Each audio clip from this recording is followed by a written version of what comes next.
안녕하세요, 디아나예요. 그럼 시작해볼까요?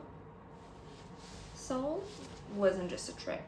It was an unfinished chapter I've been carrying around for 10 years.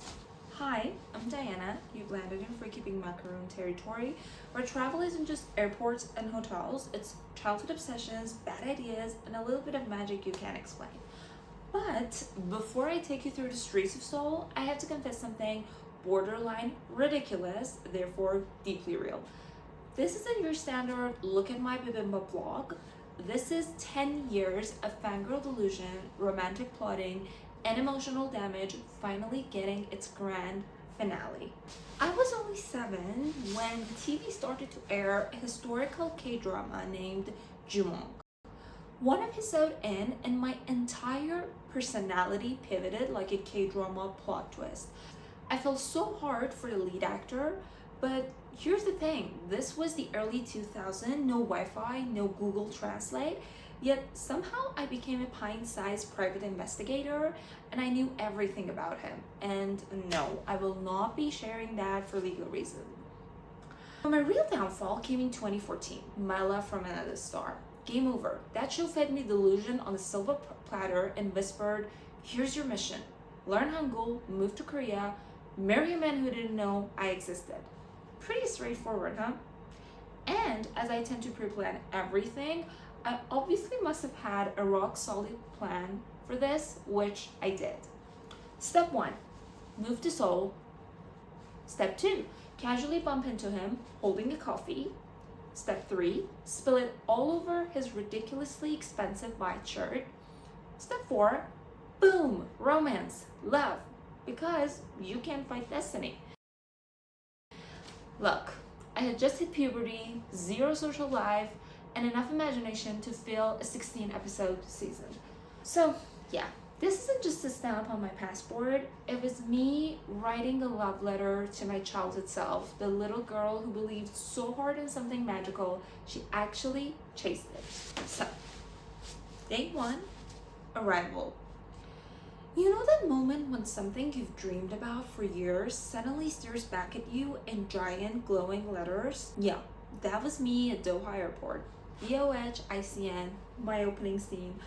I told myself I'd be cool, but my heart was auditioning for a percussion solo. After 9 hours in the air, I landed in Seoul. Not just any trip, the trip. The one I'd been mentally rehearsing since childhood, right down to the outfit. And of course, playlist, my opening theme, Almost Paradise.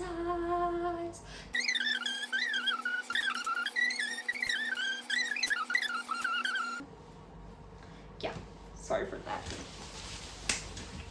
So, we rolled into the hotel around 9 p.m., jet lagged, hungry, and questioning every snack choice we didn't make at Doha. But first, let me talk about the hotel. I stayed at Novotel Ambassador Seoul Yongsan.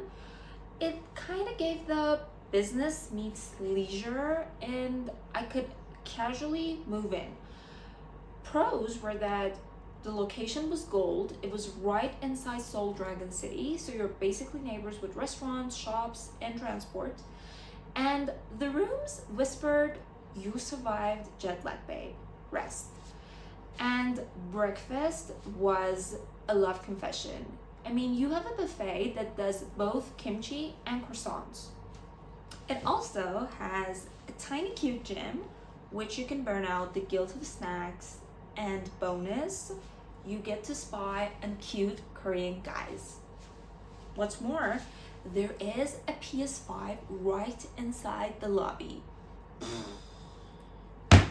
Cons, the lobby gave me a bit of corporate handshake more than soft girl in Seoul, and I think the breakfast is not free for all room types. Worth it if you eat like me, but if you skip mornings and your vibe is one sad slice of toast, I wouldn't really recommend that. So it's 9 p.m. My stomach is staging a protest and I'm calculating whether room service will bankrupt me before breakfast. But this is Seoul, which means late night salvation is never far away. I dragged my dad out for snacks. The streets were almost empty, but somehow not lonely. And there's the thing, even as a woman walking at night, I feel safe. There's this calm here, like the city knows you've just landed and it's trying to hold you gently. And then we found it, my first Korean convenience store. I came out with a kimbap, thin Oreos. I mean, what sorcery is this? A decaf Coke. Apparently Korea is living in the future. Banana milk, mochis, and a few other things I'll claim were for research purposes only. But why don't we have these at home? So, the plot twist is that the very next morning, I discovered there was a convenience store literally one floor above our lobby. Therefore, my life instantly became 78% easier and 200% more delicious. Day one felt like Seoul will feed you, welcome you, and casually change your snacking standards forever. Day 2. I woke up knowing today was it. Nami Island Day, aka Winter Sonata Set, aka the land of slow motion heartbreaks, pine trees, and dramatic scarf removals.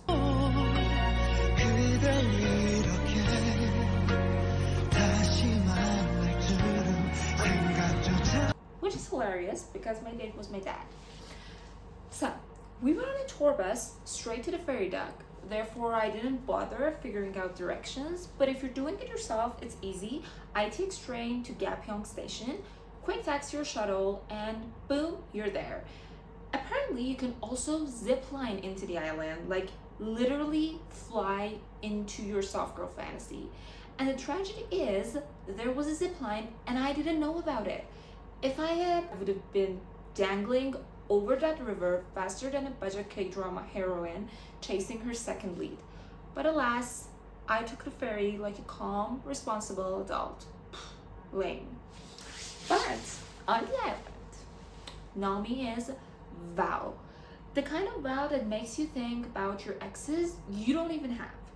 The pine trees whisper, the squirrels hold eye contact like they know your secrets, and the vibe, immaculate. Seeing Winter Sonata filming spots broke my heart all over again. I was overly emotional, so naturally I needed food. First up, the famous bean pancake. Respect to the culture, but the texture giving damp kitchen sponge, 2 out of 10. But redemption came so quick. This ice cream, cold, creamy, and healing. If I were a Disney princess, this cone would have been my love interest. Lunch. Our tour bus made a pit stop at a roadside Korean chicken barbecue spot. We sat down, and instead of being served a finished plate like a mediocre NPC, we got sizzling grill right in the middle of the table.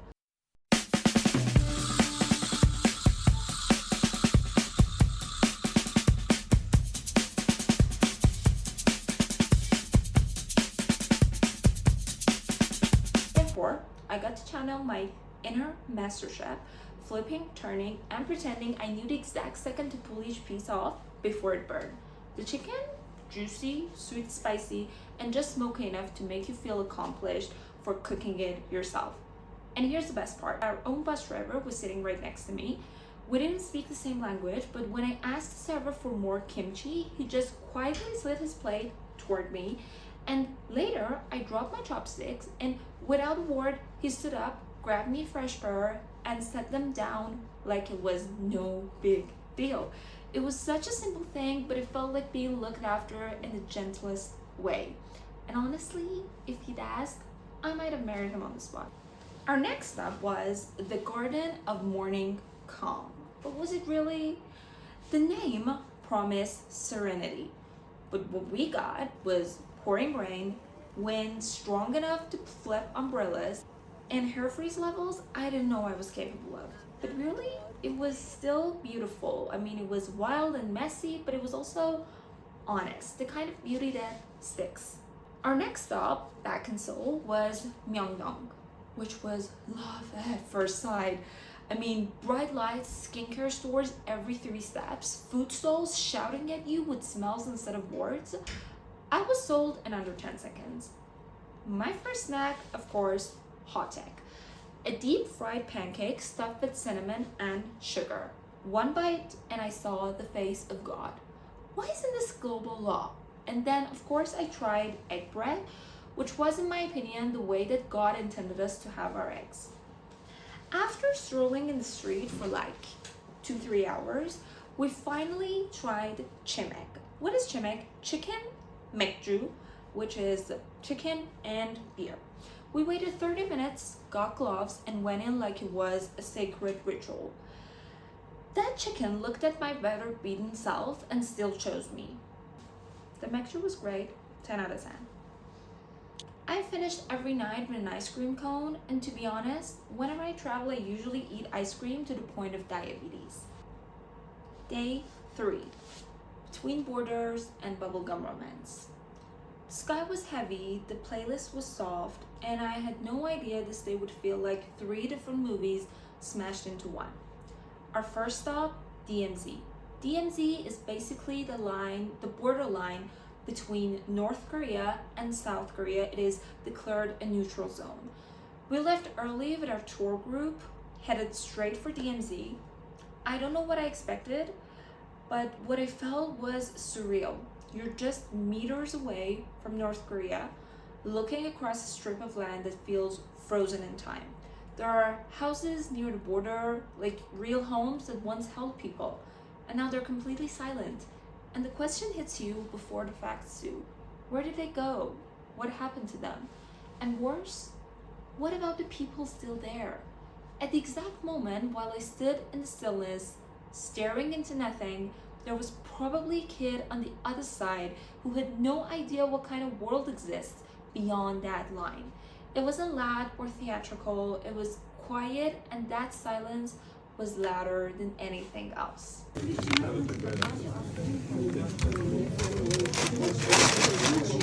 change the mood, our second stop was Namsan Hanok village. It gave me historical princess vibes.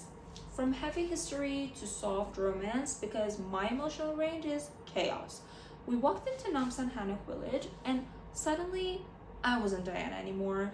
I was Seryong from The Princess's Man, gliding in slow motion, waiting for my forbidden love to appear. The Hanoks are perfect, like they've been arranged to judge you if your outfit isn't aesthetic enough. It's peaceful here without the crowd you get in Bukhan. Wooden beams, tiled rooftops, the faint sound of birds, and me fully committing to my main character syndrome. Our third stop was Namsan Tower. Love was literally in the air. If you're single, prepare to have your heart broken in 5 different romantic languages. Everywhere you look, couples locking their love to the railings or boyfriend taking 847 golden hour photos of their girlfriend. And in my head, I was third wheeling Jondi and Junpyo from Boys Over Flowers.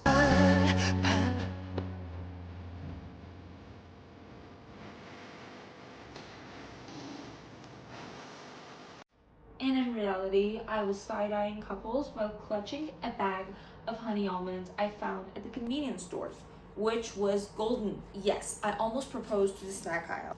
At the top, there is a candy shop selling gummy bears that are so good they should be illegal. I bought 3 packs and I don't regret that, but I skipped the cafes because unless you want to pay half of your rent for a latte, it's not worth it. But the bathroom, oh my god, the bathroom. Floor to ceiling windows, city skyline, 5-star spa energy. It was the most glamorous pee of my life. 10 out of 10, highly recommend. I mean, can you imagine peeing while you have a whole city under your feet? Day 4, Royal Delusion, Genius Starbucks, and street fashion chaos. Our first stop, Gyeongbokgung. Day 4 started with Gyeongbokgung Palace. I was ready to serve full Chosun Dynasty Queen energy. But the hanbok rental line, absolute chaos. 5 minutes in, I locked eyes with a crying toddler in a silk vest and thought, no, I will not suffer for the aesthetics. So I skipped the hanbok, but that didn't stop me from imagining myself as Queen Diana. No hanbok, no throne, just wipes. I wandered the courtyards, stared at the rooftops like I owned them, and honestly, I did drool in my head. quick palace facts: it was built in 1395 as the main royal palace of Joseon dynasty.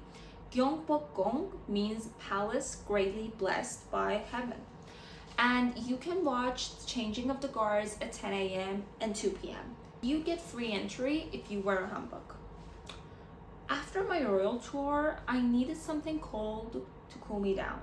So we went to Starbucks. Pretty basic, right? But in Korea, it's revolutionary. I ordered an iced Americano called AA here. It's short for Ice Americano, and yes, it is the cutest drink nickname I've ever heard. And unlike in Paris, which I mentioned in my previous video, where iced coffee is sometimes a watery crime, Koreans gets it. No confusion, no sad melting cubes, just strong, cold, caffeinated perfection. I mean, look at it. Then again, we hit Myeongdong because it became my favorite place in an instant. And our next stop was Nike store because apparently I can't go 24 hours without buying sportswear. And here's the game changer. When you try on clothes here, they hand you a disposable face cover so your makeup doesn't get on the clothes. No more foundation on the color shame, just thoughtful design and good mirrors. Dear global retail, take notes. And of course, Myeongdong, because if you don't visit at least 3 times, did you even go to Seoul? It's part street market, part skincare paradise, part runway. 1 second you're buying tteokbokki, the next you're holding 12 sheet masks and trying to remember if you already bought the pore tightening glow booster collagen essence serum. One of the biggest shopping districts in Seoul, shops open by 11 a.m, street food kicks off mid-afternoon. Home to Innisfree, Etude House, Olive Young, and more. My personal favorite, Olive Young. And best time, early evening for golden hour photos and of course snack sampling, because if you go earlier you wouldn't get the food stalls. Some travel tips: Gyeongbokgung Palace is closed on Tuesday and the entry fee is 3,000 won, but it's free if you're wearing a hanbok, and morning is cooler and less crowded. Starbucks, definitely order iced Americano if you're a fan of the drink, and look for region exclusive drinks. And for the Nike store, ask for face covers in the fitting room if they didn't hand you one automatically, and sizes run slightly different from US, so definitely try them on. Day 5 began with what can only be described as a spiritual experience in a bottle: Korean strawberry milk. If you've ever grabbed one from a convenience store fridge at 9 a.m, you haven't lived. It tastes like childhood nostalgia, an aesthetic Instagram feed, and emotional stability all in one sip. Then, after I had my romantic moment with the strawberry milk, we headed to Gangnam. Fun fact, there's a street here called Tehran Row, which is Tehran Boulevard. All corporate towers and clean lines named after the actual Tehran. A little nod to my roots, right in the middle of Seoul. And Gangnam in general, like a fashion show and a K-pop music video had a baby, then raised it on espresso shots. Everyone looks good, every building has mood lighting, even the pigeons have better outfits than me. Then, our next stop, Starfield Library. And I'm sorry, but this place, not a library, a cathedral for dreamers.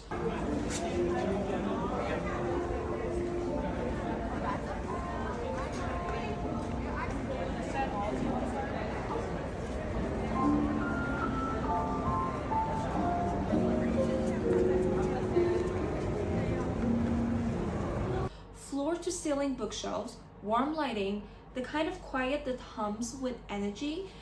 I wandered around in full Studio Ghibli mood, wide-eyed, overwhelmed, and borderline floating.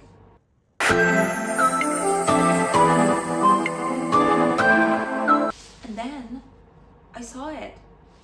The Miraculous Journey of Edward Tulane. Yes, that book, the one from My Love from Another Star.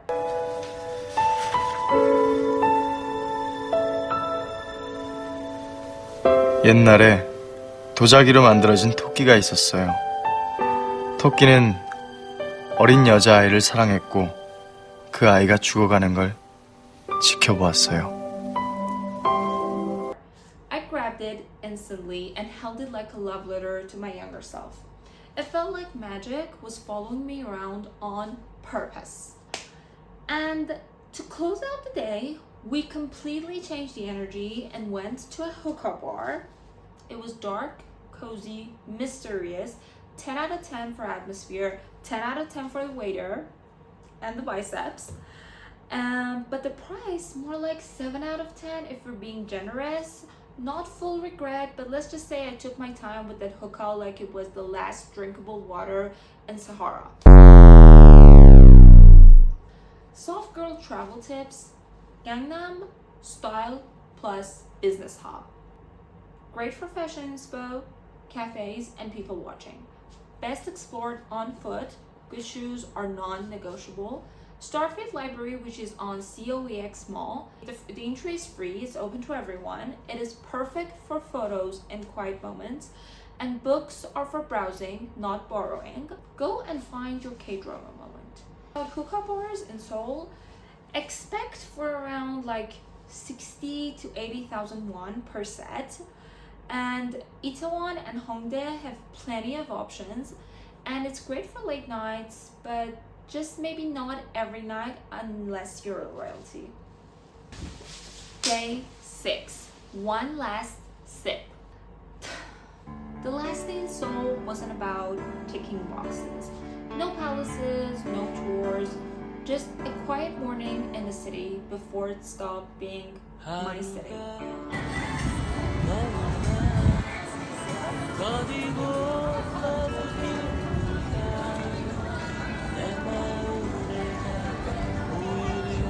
We wandered into a shopping mall with no real agenda, trying on sunglasses I didn't need, touching clothes I wasn't going to buy. It felt like the city was letting me go gently. In the food court, we found a small corner spot run by an older lady and the sort of calm energy you want to bottle. And she made me a bowl of ramen that wasn't fancy but felt like a hug. The steam rose, the broth was perfect, and for a moment, I forgot I had a flight to catch. And then, my last convenience store iced coffee. Cold, strong, sweet but sugar-free, the trip's most loyal companion. I'd had one every single day, first thing in the morning, post-walk, mid-afternoon boost. It never disappointed me, and now I was leaving it behind. Honestly, I'm not sure I've ever had a healthier relationship. So, a little bonus tip about the coffee: you can actually buy ice cups from the convenience stores and then buy your iced coffee separately and then mix them all together. But you can also make your own iced latte with strawberry milk or banana milk, which is amazing. First step, you just, grab your ice cup and then you add the banana milk or strawberry milk, whichever that you prefer, and then you add your iced coffee, and then you have the most delicious iced latte in the world. Back at the hotel, I packed slowly. Every folded shirt felt like a little see you later. There was no grand finale, no fireworks, just ramen, coffee, kindness, and goodbye. So, my final day tips for you is: do not overplan your last day. Just let it be soft. Revisit your favorite spots. Eat something comforting. If a convenience store drink has become your entire personality, buy one for the road. Seoul didn't just impress me. It fed me, caffeinated me, dressed better than me, and low-key healed me. 10 out of 10 would romanticize again. That's it. 6 days, 100 little moments, and a city I can't stop thinking about, because it stole my snack, my heart, and maybe even my future mailing address. Thank you for coming with me. Next trip's already plotting itself. Tell me, where do you want me to talk about in the next video? Bye! 안녕하세요 여러분. 제가 한국어를 조금만 말할 수가 있어요. 그리고 우리 한국 사람 친구들이 이 비디오를 보시면 진짜 감사드리겠습니다. 그리고 사랑해요. 사랑해. 한 남자를 결혼하고 싶은다고 말하는데 김수현 씨 이거를 보시면 제발 일어나 와서 나랑 결혼해 주세요. 네? 네. 다음에 또 봐요. 네. 사랑해.